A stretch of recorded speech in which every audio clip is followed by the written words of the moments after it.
Mahi aho I whānau e Whina Plunkett. Kia ora whānau, I'm a Plunkett nurse. I've been with Plunkett Lion for 3.5 years now. And before that, I worked in general practice as a practice nurse and also a smoking cessation coach. So lots of knowledge and work mahi in helping whānau to become smoke-free. Tēnā koe to Fay Selby-Law, who's joining us for our smoke-free kōrero today.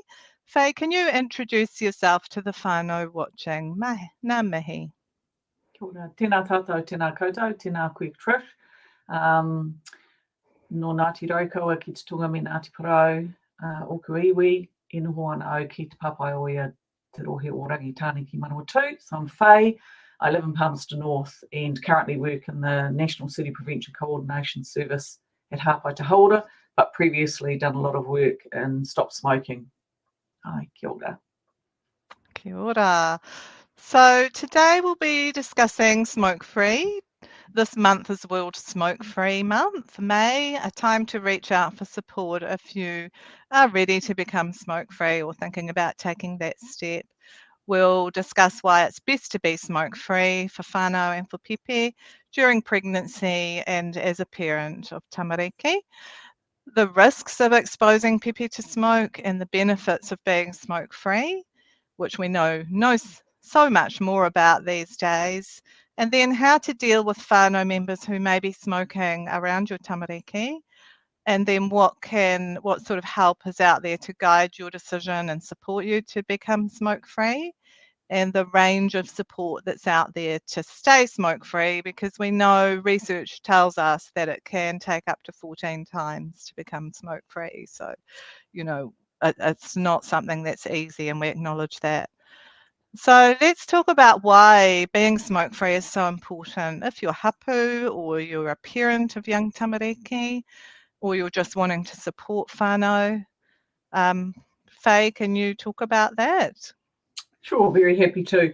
I guess the first thing is in the old days, so when my mum was young, she actually believed that the placenta was a barrier to the toxins that are in a cigarette. So there's 5,000 toxins in a cigarette, and one of the big issues with a cigarette is that it burns tobacco, so it creates tar, which is no good for mum because that's what stays in your lungs.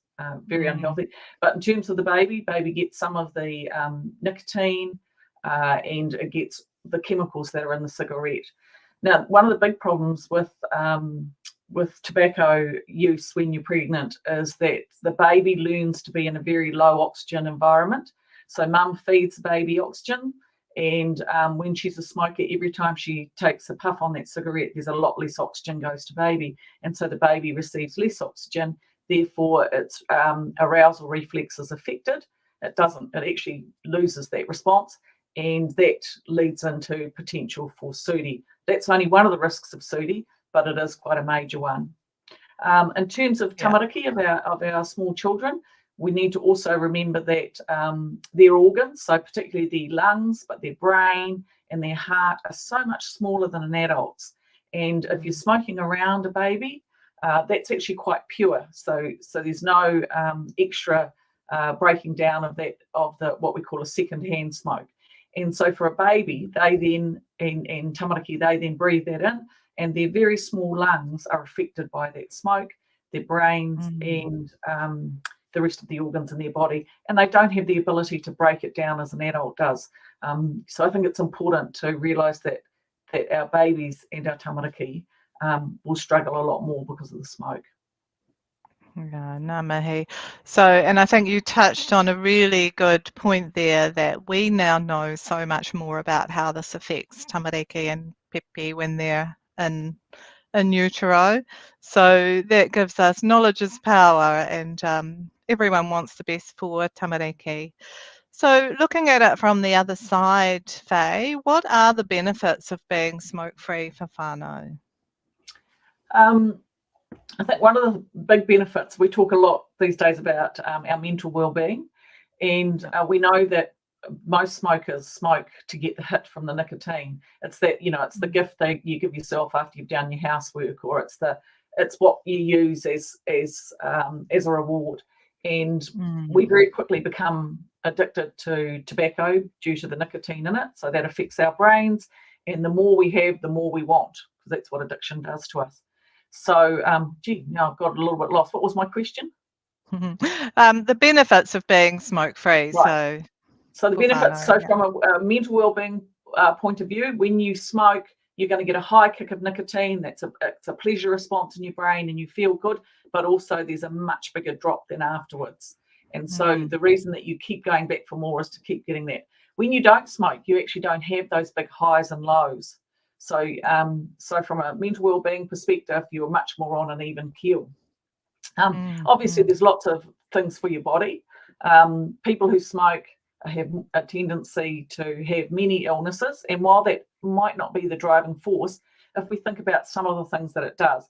For instance, I'm wearing lipstick today because I'm on this Zoom. Smokers tend to, their lipstick tends to bleed. So if you're a bit vain like I am, and you don't want your lipstick to bleed, then those would be one of the things. Obviously, it affects our heart, our lungs, our brain. People who smoke tend to die earlier, and it's not so much that you die earlier, it's the illnesses that you get with it. So you can have emphysema, you can have lung cancers. Actually, it affects all cancers in reality. So I think there's lots of benefits to your well-being, but the biggest benefit of all is the fact that you're in control of your well-being and health if you're a non-smoker. Yeah, and you will have better health outcomes, because you touched on before about robbing oxygen. Well, that's not just for babies, that's for the person who smokes as well. So you're taking oxygen away from your vital organs. And the other point is that being smoke-free saves you a lot of money. Have you got any figures around what sort of potential you could save there? Oh, it's huge. When I was working in Stop Smoking, the model that we used is we use a genogram. So and you can do it for all sorts of different things. You can identify illnesses and everything, but we'd have our client, our patient, the person we were working with, and then we'd work out how many cigarettes they would smoke in a week or a month, depending on how you want to do it, and then everyone who was connected to them. Now, I'm not sure about what a packet of cigarettes is worth at the moment, because it's not my core work that I do anymore. But it was incredible how quickly you could identify these huge amounts of money. And I remember one family, we looked at their total family. So the person who was smoking, their partner, their children, and they had adult children, their parents, and their brothers and sisters and nieces and nephews. And I remember it came to something ridiculous like $4,500 a month that family spent on smoking. And so if you think about that over a 12-month period, you know, that's a really nice new car, or it's an amazing family trip overseas, or it's a big chunk off your mortgage, or just on a weekly basis, the amount that it increases into your groceries. So the cost of groceries have gone up in the last few years. They just keep climbing and climbing.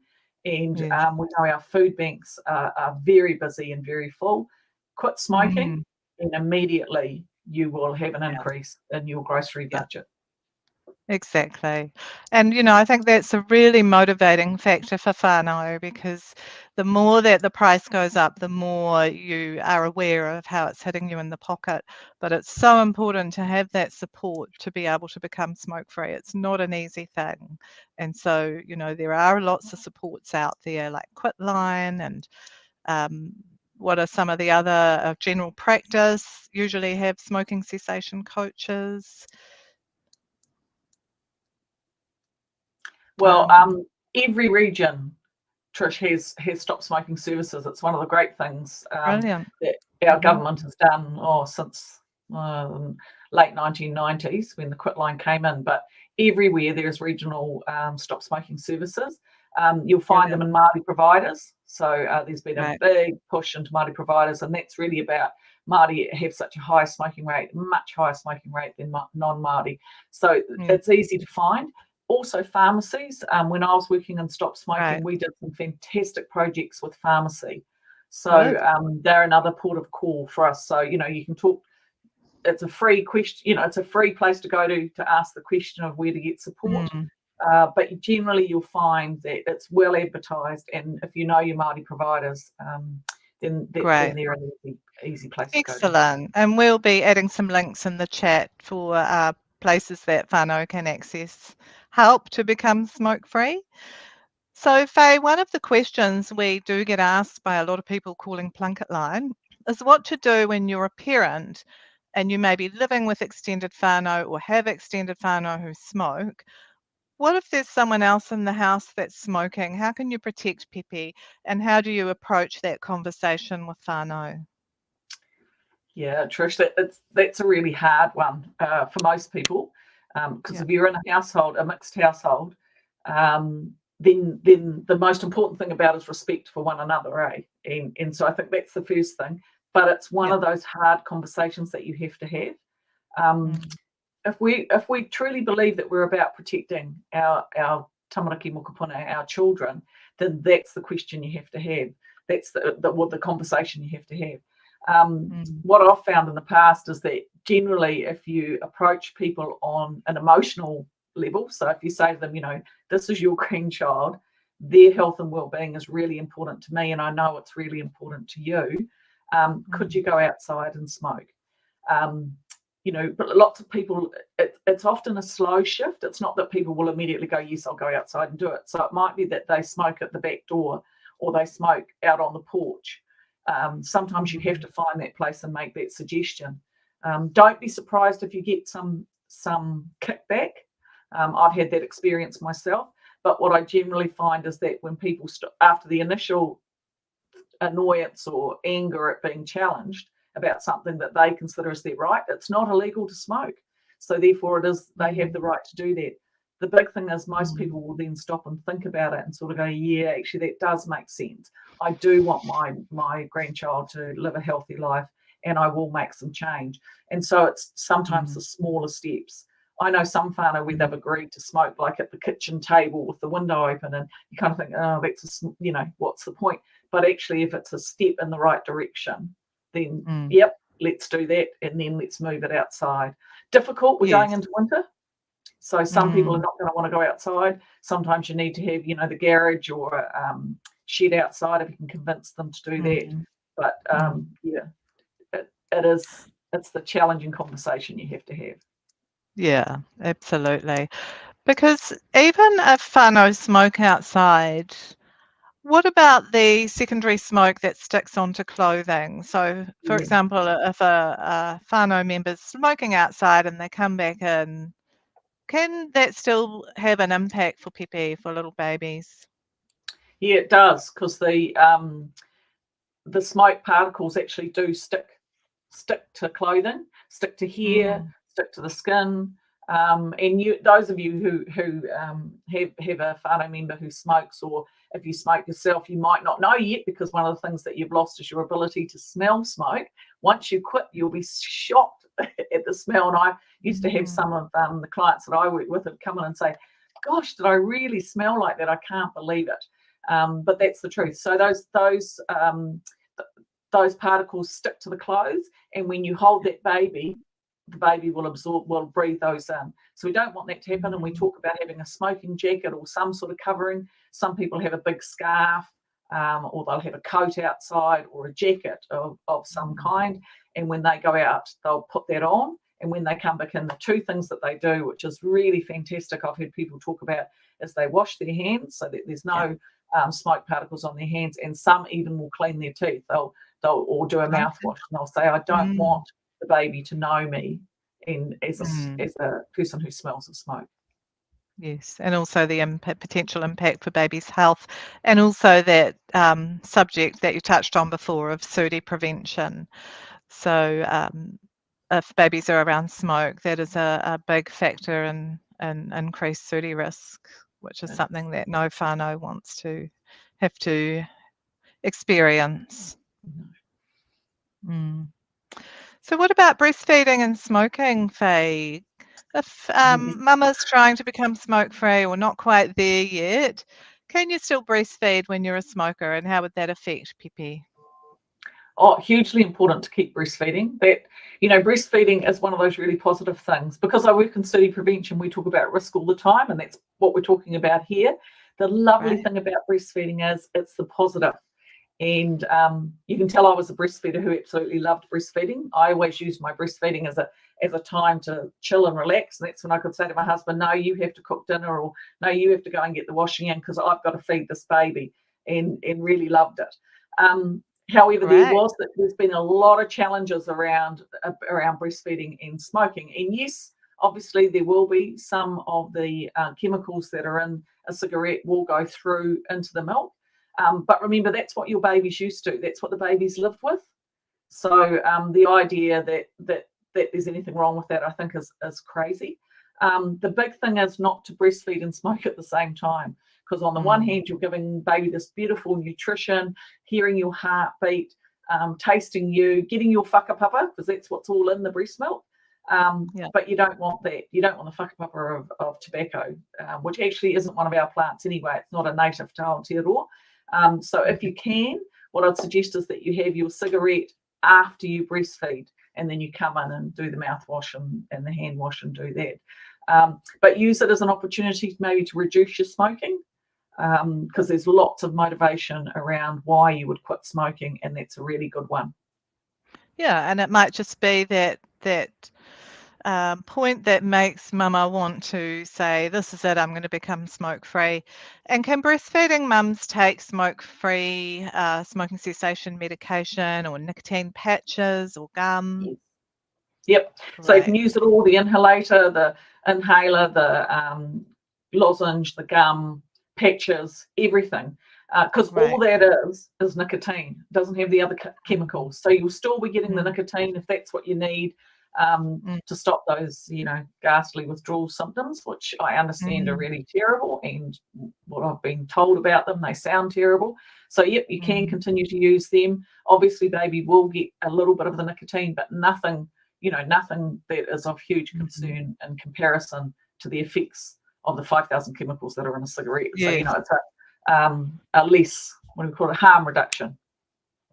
So it's a chance for whānau to make that step if they've been thinking about it for a while. And you touched on before about getting that hit, that bolus of nicotine when you puff on a cigarette. So the more that you do that, the more you want, because that's how it works. But the more that you can space it apart and try and distract yourself from taking that cigarette, maybe go for a walk, finding other ways to get that dopamine hit, playing with your baby, going for a walk in the fresh air and sunshine. Sometimes those cravings go as quickly as they come, and it's finding ways for our brain pathways to override them, isn't it? Yep, very much that. After you've had a baby, often your puku's a little bit wobbly, and you're feeling like you've had a big change in your life, and you have. That's reality, you have. So that going for a walk is hugely important. And you're right, Trish, if you can get your brain to switch from thinking about I need that hit to actually doing something else, that's really good. I've had amazing things people have told me about where they've covered their furniture, where they've painted their house. So they've done jobs that they didn't think they would do, but they've actually found that by getting into something that makes you think. So if you're a knitter, a crocheter, a sewer, if you're into painting, drawing, those sorts of things where you actually distract your brain from that idea that it needs that nicotine hit onto something and has to concentrate, that's really helpful too. Yes, yeah. And it's removing those associations with smoking, like you said before, after I've done this housework, I'll have a smoke because that's my reward. Finding ways to reward yourself that don't involve cigarettes, and that might be having a cup of herbal tea in the sunshine, or calling a friend for a kōrero, or meeting at a cafe for a cup of coffee or something like that. So overriding those habits and replacing them with new ones is very powerful. So it can be hard and difficult for whānau to make that decision to quit and stick with it. And you've had lots of experience supporting whānau to quit. Can you tell us about some of the reasons or triggers that get them to that point? Yeah, it's an interesting one. Obviously, money is always a trigger because you're going to get some money back. But funnily enough, in my experience, it wasn't the big trigger. The change, it seems to me that the change occurred when you make what my colleagues used to call a fundamental life decision. And that often is about pregnancy. You talk to lots of women who talk about they were able to be smoke-free when they were pregnant. Some of them reverted back to smoking after they had the baby, but many of them said that that was a fundamental life decision that they made, that their brain switched at that point and said, no, this is really important, I'm going to do this. Other people have other triggers that just make that decision. It can be an emotional one. So when something happens in their lives that they need a change, and not crazy things, but strange things, like there'll be a death in the family and they'll just say, actually, no, our life's worth more than this, and that's what's triggered them. Sometimes it's about wanting to do something, like having somebody overseas that they want to go and visit, or to go to a special event that they want to attend, and that will be the trigger. But the biggest thing is it's making that decision and sticking to it. And as you said, Trish, we talk about there being you needing 14 quit attempts. Lots of people get up in the morning and go, oh, I'm not going to smoke anymore, and by midday they're back smoking again. We count every one of those, and we used to do that because that was a moment in time where they talked about it, and we say the more quit attempts that you've had, the closer you are to that one that's going to be the final one. So, if you're thinking about quitting and you do that for a few hours or a few days, and then you relapse back into smoking again, that's another one ticked off, and you're that much closer to having that final go. And all it is looking for that. I had one client who told me, we used to use a model around whānau order, and she said, we talked about whānau cohesion and what whānau cohesion looks like. So whānau cohesion for her, I said to her, what is whānau cohesion for you? And she said to me, well, one of the attempts I had to quit smoking with you, Fay, you told me to go outside to smoke so that I didn't affect my kids. So my husband and I would go outside and we'd sit on the fence and we'd look at our kids through our sliding door, they had a glass sliding door. And she said, and they'd be standing at the door like this, looking at it here. And like, they're not participating in it. And my husband and I we'd chat away and we'd have a smoke. And she said, and sometimes we're having such a good conversation, a good time, we'd have a second cigarette. And she said, and then I realized one day that our kids were seeing that and were feeling like they were missing out. They wanted to be out here with us. And so for me, whānau cohesion is the trigger to quit smoking, because now that I'm quit, I'm going to take our kids and we're going to go to the park, or I'm going to go out the back and kick the, rugby ball or soccer ball, or pass the netball with my kids, because that's whānau cohesion. And I've always thought that was a fantastic description and a fantastic reason to quit smoking, that she could recognise that the chances of her kids becoming smokers, because it looks so good out there. So she was protecting their health and well-being, but as a family, in a whānau, they worked together. Yeah, and it's that role modelling, isn't it? That tamariki look up to their parents and want to be the same. So having those lifestyle habits of, rather than sitting on the fence smoking, going to the park or going out to the beach as a whānau, and having quality time with your pēpi and tamariki. Wow, thank you for sharing that. That was wonderful. So let's just cover again, or just go over again, what kinds of support are available. Who can whānau talk to, as well as Quitline? We're going to put those numbers up there for you as well. But what other options do people have? Because it's a multifaceted thing. It's not just going to one person one time, isn't it? It's ongoing. You can have group. So all the stop smoking services, and they are everywhere in Aotearoa whānau. Don't think you have to go and hunt them out. They're everywhere. And you can ask for one-on-one. You can ask to have it as a part of your whānau or a group. And that group they can organise with other smokers, and also wherever the setting is that you want to be. So if you want to be at home, if you want to be at the clinic, as you said, GP practices have that. In Whanganui, they actually have a quit clinic, which is connected to a GP practice. So there's lots and lots of different models. I spent a little bit of time in England when I was there a few years ago, and I went to a group quit smoking program. It was really, really interesting, because do you know the reason that smokers in England smoke is the same as the reasons that smokers in Aotearoa smoke, and the reason that they want to quit is the same. And I found that really interesting, to think that they were going through the same things. I was thinking, we're pretty special and different down here. But actually, when you are addicted to nicotine, your experiences are very, very similar. And so, you ask for what it is that you want, whānau. If you want to have a go at quitting, Google it. I mean, we all Google everything these days. Google your local stop smoking services, ask at your pharmacy, ask at your GP practice. If you're at the hospital, ask at the hospital. All the health services should definitely know. The Heart Foundation will know, the Cancer Society will know, all those places will know where you can access stop smoking support. And stopping smoking as a group, I think, is very powerful for whānau. So it might be that the hapu mama is having the first mokopuna, and it's a chance for the whole whānau to go, okay, we're going to do this together, we're going to become smoke free to benefit this precious pēpi that's coming along.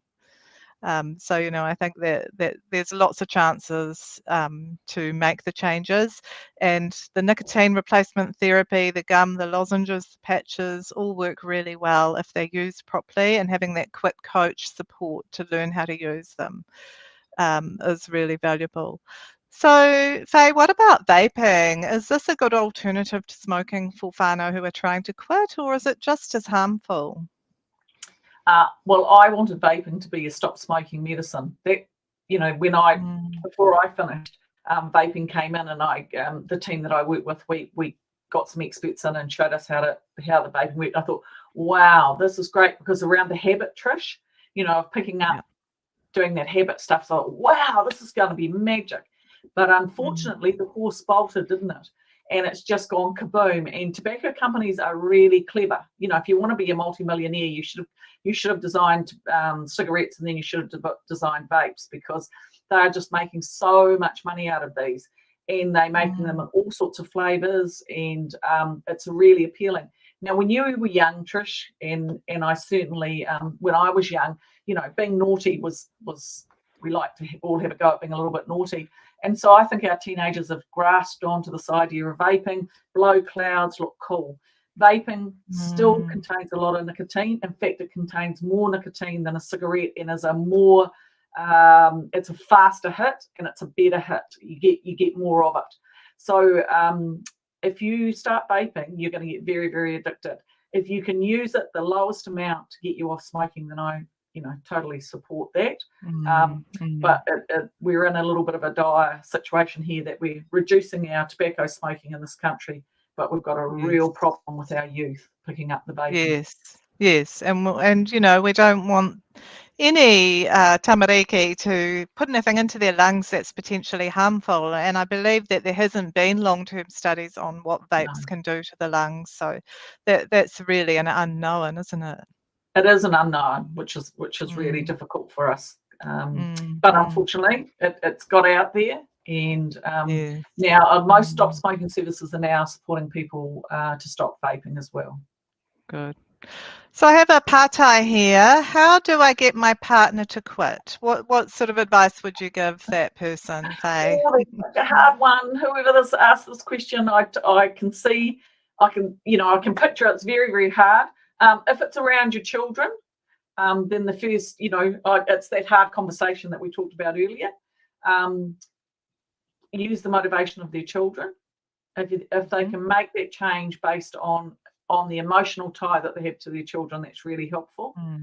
But it is a long and slow journey. If someone is highly addicted and is enjoying their smoking, and let's face it, most people do. People talk about it being their best friend, the only thing they would never leave behind, the thing that they always use. So I guess I'd say to you, use lots of love, because that's really important. Use lots of respect. Lots of aroha, yeah, you've got to do that. Otherwise, it's like this. It's like a battlefield for you. Yes, and that can create stress for whānau. Ask the honest question: what would it take for you to quit?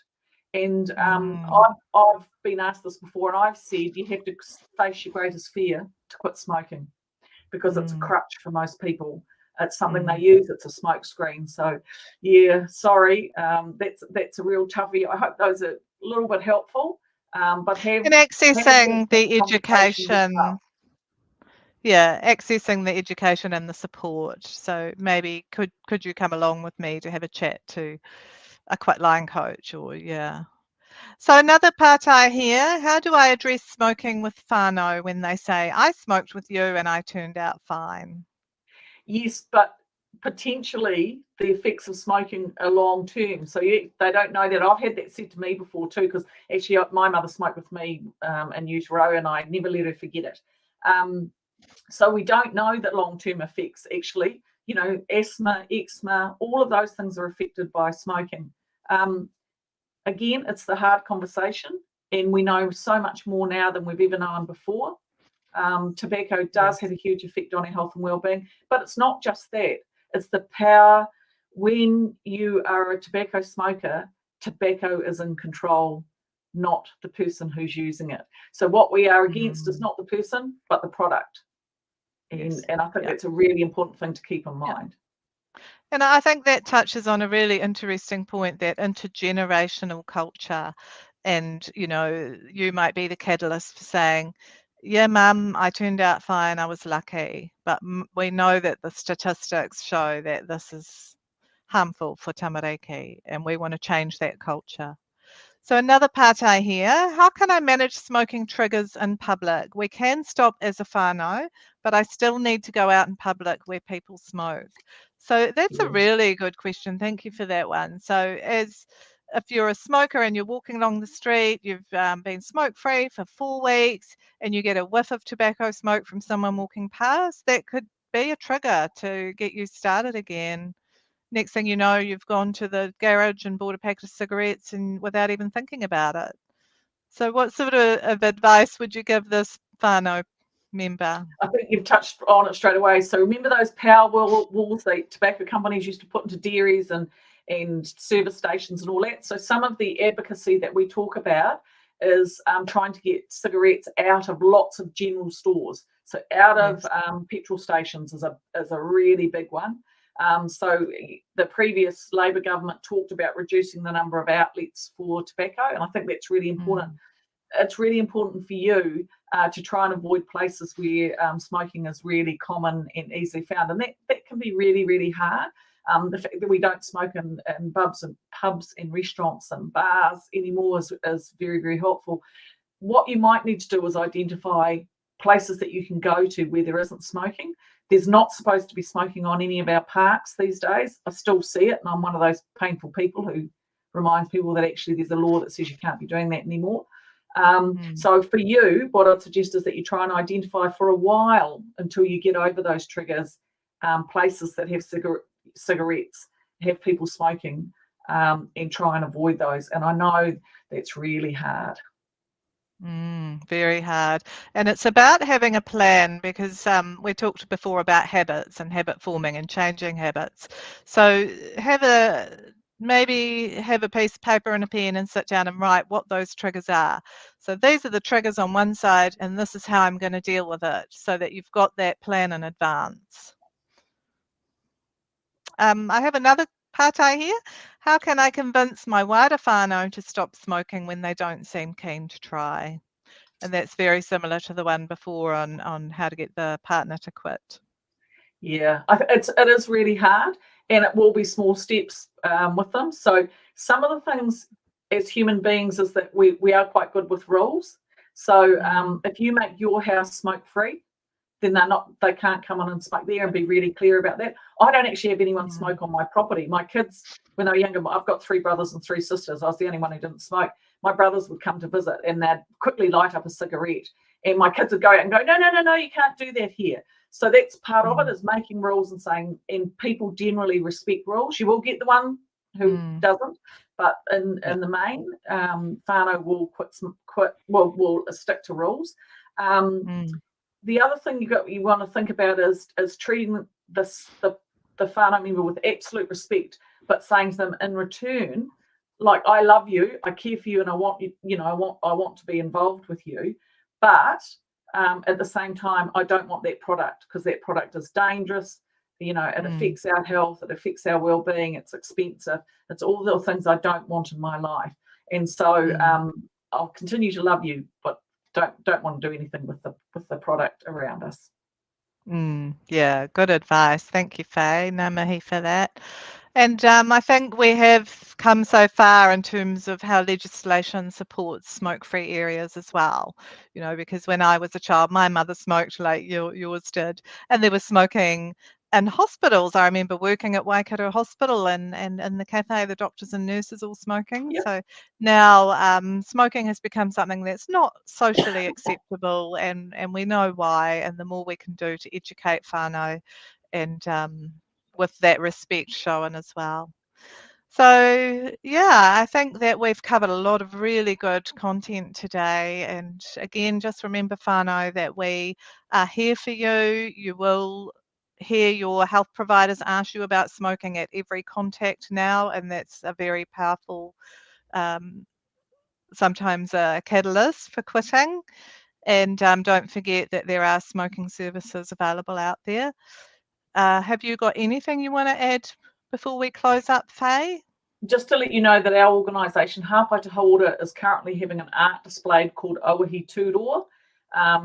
We're launched in Wellington, they're down in Christchurch. I think we're going up to Whangarei next, then Rotorua, Gisborne, and finishing up in Auckland. So if you're in any of those areas and you want to go and look at some amazing art that is an ode, as a eulogy to tobacco, so a farewell to tobacco, take the opportunity, or Google Auahi Mutunga, and you'll see it. It's on all our social media pages. Oh, wonderful. Thank you for sharing that. And we can add the link to that in the comments below. Tēnā pai. So thank you so much for joining us today, Fay. I think there's some really good ideas that have come out of this discussion. And it was lovely to have you on our kōrero. And thank you to all the whānau out there. And remember, it's not an easy thing, but it will happen the more that you try. And wishing you all the best with that. Have you got anything more you want to say, Fay? Ka kite. Ka kite anō.